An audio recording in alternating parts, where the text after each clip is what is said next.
Have you experienced religious trauma? By religious trauma, I mean the pain caused by or in the name of religion, religious leaders, or those bearing religious doctrines, maligned as they may or may not be, in their hands and in their breast. It can be devastating to the soul and spirit, as other forms of trauma, such as covert incest or emotional incest, can be. An example of religious trauma. My first brush with religious trauma happened early in my life. We were living in suburban Minneapolis at the time. Dad was the associate pastor at the large Lutheran church across the street. We had been members there for about 8 years and enjoyed the parish and people very much when one evening, Dad and Mom sat the 6 of us kids down in the living room where we had spent many Christmases and countless other family events, most of which somehow tied into the life and times of that church across the street, as is the case in most parsonages. A parsonage is the home where the pastor lives. This evening would be no different. While I don't recall much of the specific conversation, the main point was clear. The senior pastor, whom everyone knew to have a hefty ego and grand ambitions, but was, at least to this point, a rather jolly, likable fellow, had announced to the church council that my father was being asked to resign as soon as possible. Though he, my father, had engaged in no bad actions and stepped afoul of no one, as he was a simple man from farm stock, who was committed only to serving his flock and being a kindly man, he just didn't fit in with this new senior pastor who had been there but a few years. He didn't fit the grand plan.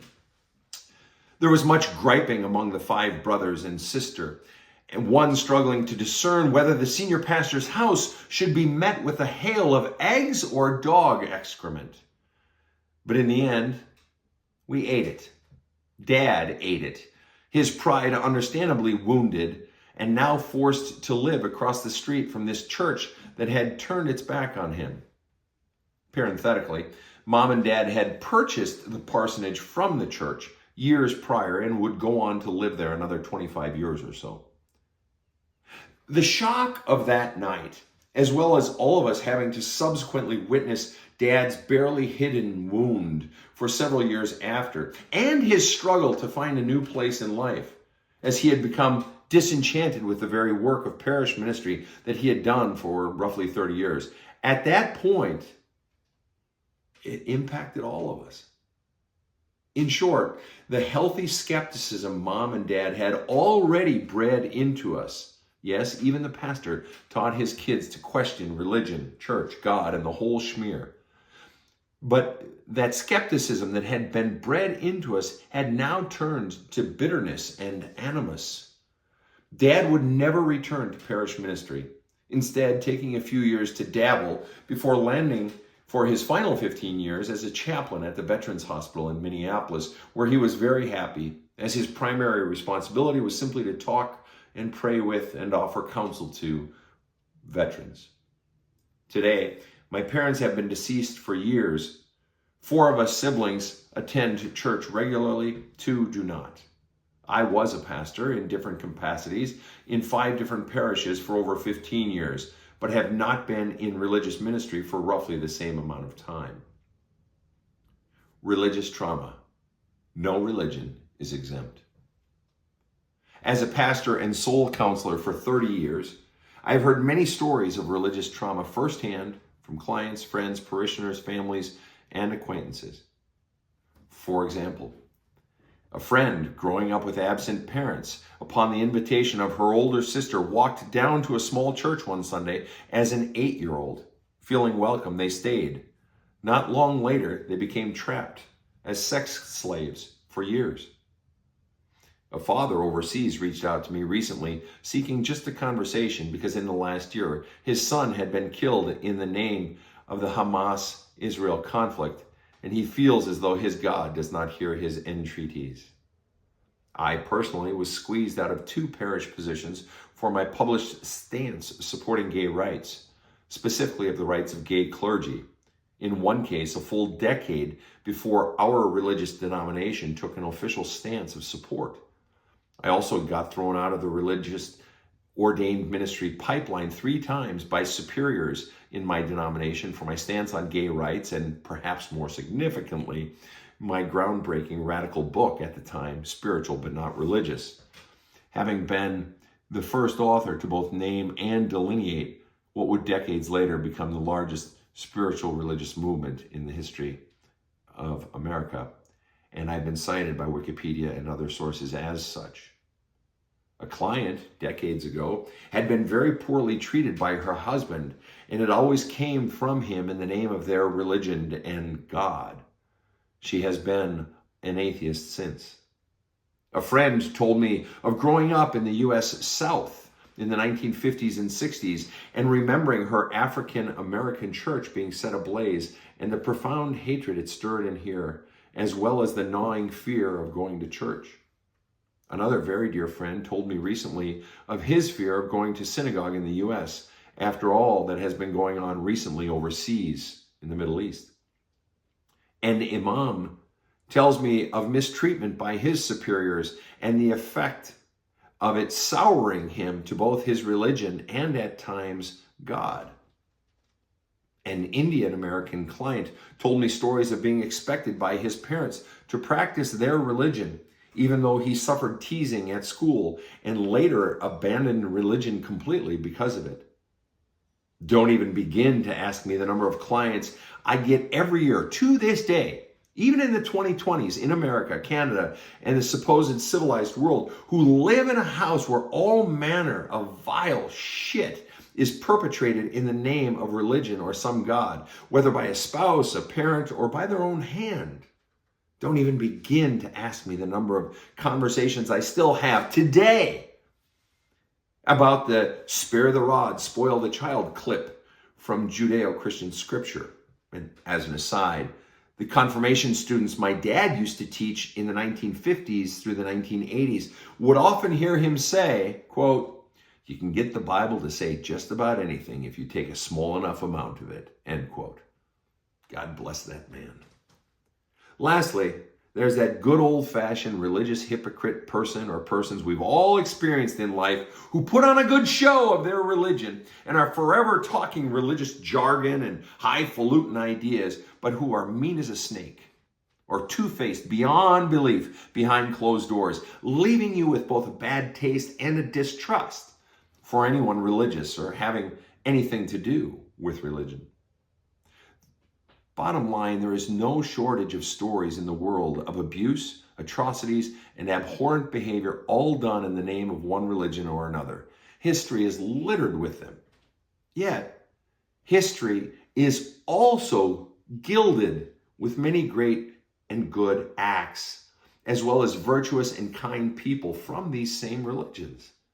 Thus, the conversation is never a simple one.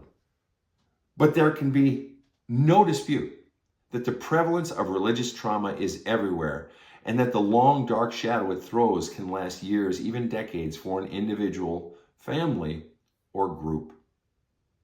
My quick take on religious ills. 2 words.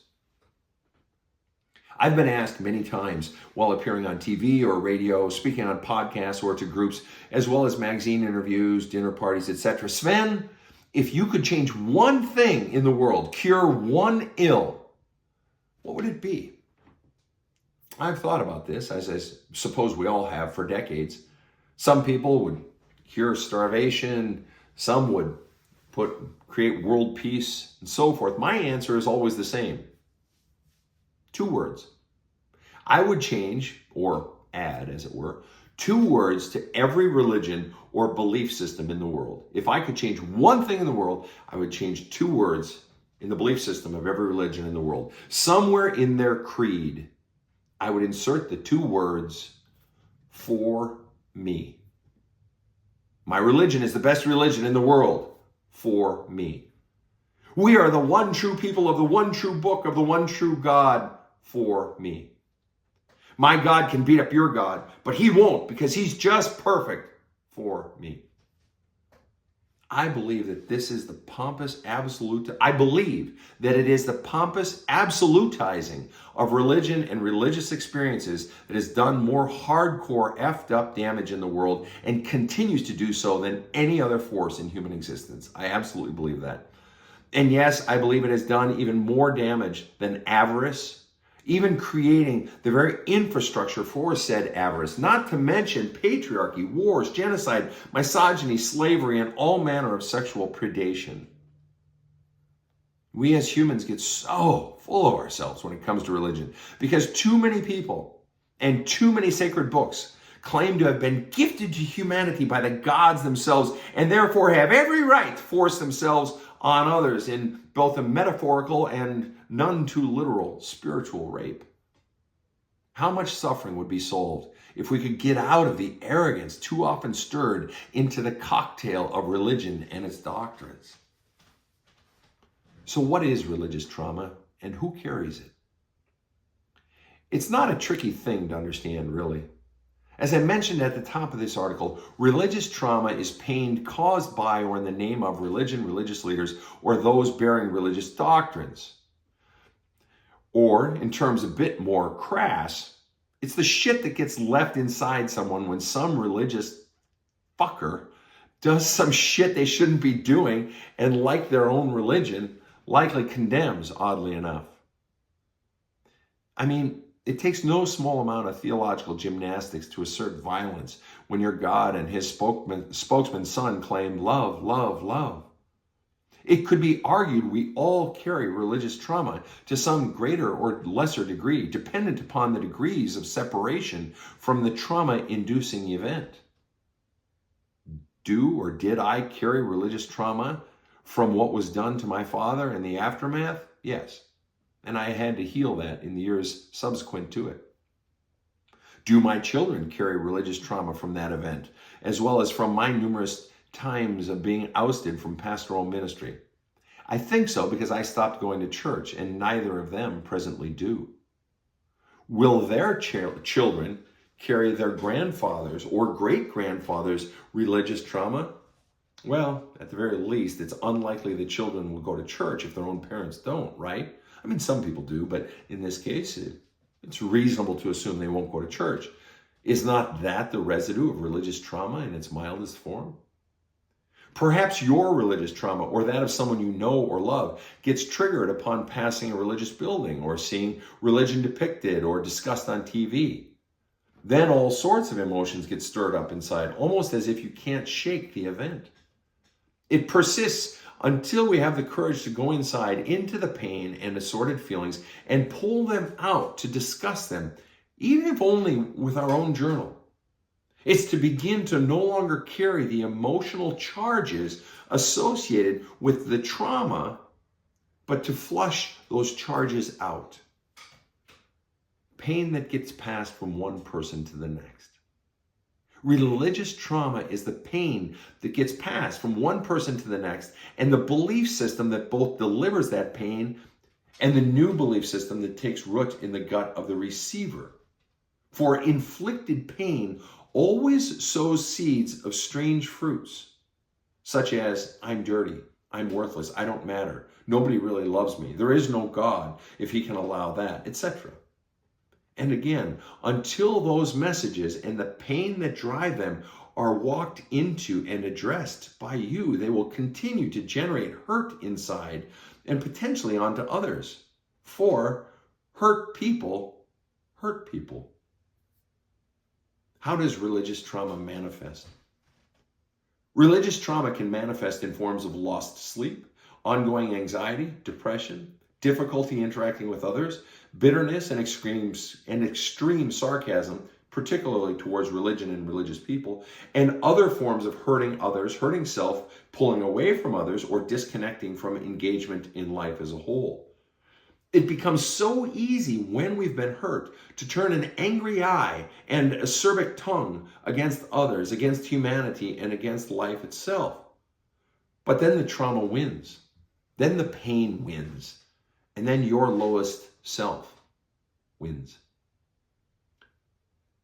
to live in a world that we strive to make better and be a presence of love and support in, to live a life that you not only feel proud of, but actually enjoy, means to have the courage to not let the pain drive you, but to go into the pain, fears, and BS beliefs you've come by that cause you to be bitter and hurting, and to drive them out of you by discussing, detailing, and deliberately bringing up and out of you all that hurts you. To change the world in the biggest ways requires changing who I am and how I walk in this world. It is to have the brass balls to go into my own pains inside, heal them, flush them incessantly until I am clearer and a kinder vessel, an instrument of love, support, and kindness in the world. To come back to the spirit of love that has always dwelt inside you at the bedrock of your soul is what it means to live from your source, from centeredness, to live life from your soul. Are you there yet? A shockingly frequent trauma. The thing about religious trauma is that it's the forgotten stepchild of traumas. We all know about it, but it always seems to take a backseat to sexual trauma, childhood trauma, emergency trauma, medical trauma, bullying, and all the other painful crud life can bring. For on one hand, we often think, well, I wasn't molested by some priest, and I don't send those TV evangelist crooks my money, so I don't really have any religious trauma. It doesn't apply to me. Well, that may be true. What you might be missing are the subtle ways you are experiencing even mild religious trauma, because it's not always the biggest stuff that impacts us most. Sometimes it's the slow drip of repeated interactions with small situations or certain people that burnishes an image or feeling deep inside of us. And because of the commonality of religions, no matter what country you live in, it's very common to have interactions with religious people and religions themselves. In fact, the first 4 books I wrote, Spiritual But Not Religious, Rescuing God from Christianity, The 7 Evangelical Myths, and Badass Jesus, while I'm trying to get the reader to deeper places of personal spirituality, the books are also a rebuke of the myriad ways religion, specifically Christianity in America, has hurt people, and how people can heal from that and have highly productive and enjoyable lives.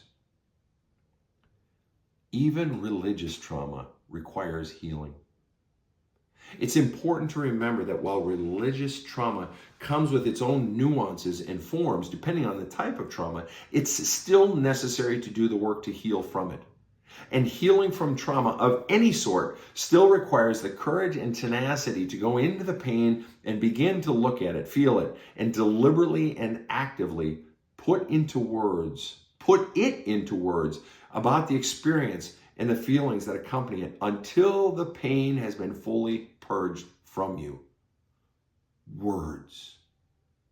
So whether you are daily following the events transpiring in the Middle East with carnage on both sides, struggling with a seemingly forever intractable and endlessly labyrinthine religious wars, or are galled by non-spiritual actions of religious people in your own town, you may be getting peppered with or soaked in traumatizing experiences as a direct or indirect result of religion. This means there's work to do on yourself if you're going to live a happy life from a place of soul, love, and inspiration. Burned, but still spiritual, despite religious trauma. So is it possible to still be spiritual if you've gotten pain inflicted onto you by religion or some religious person? Well, obviously that partly depends upon your definition of spiritual, or what I call a soulful life.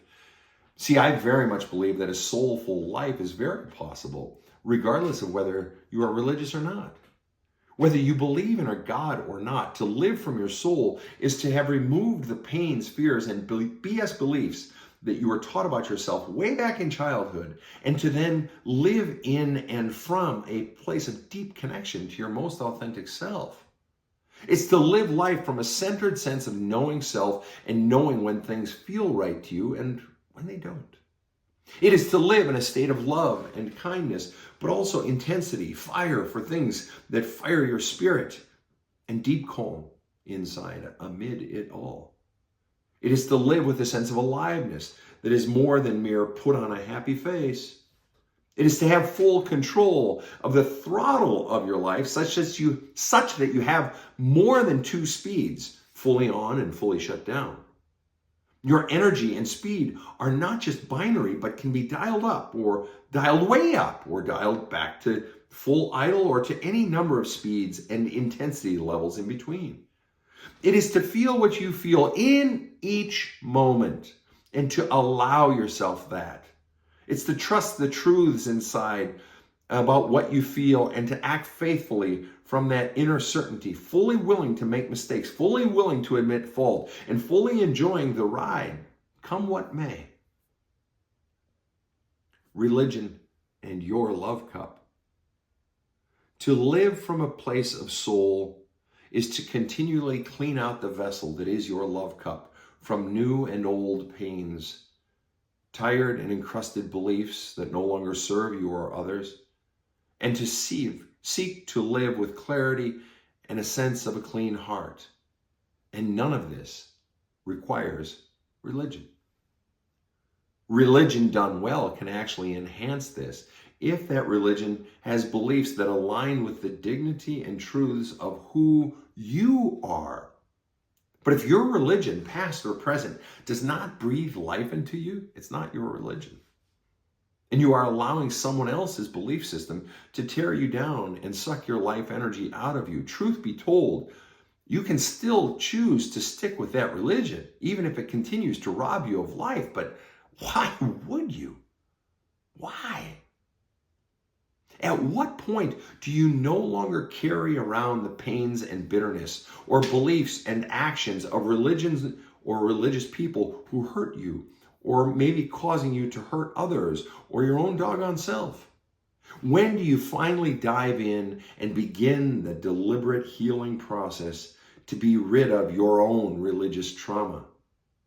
Your greatest happiness and peace stand on the other side of your trauma, waiting for you to move forward, to move toward them, and to soon embrace them. Shalom.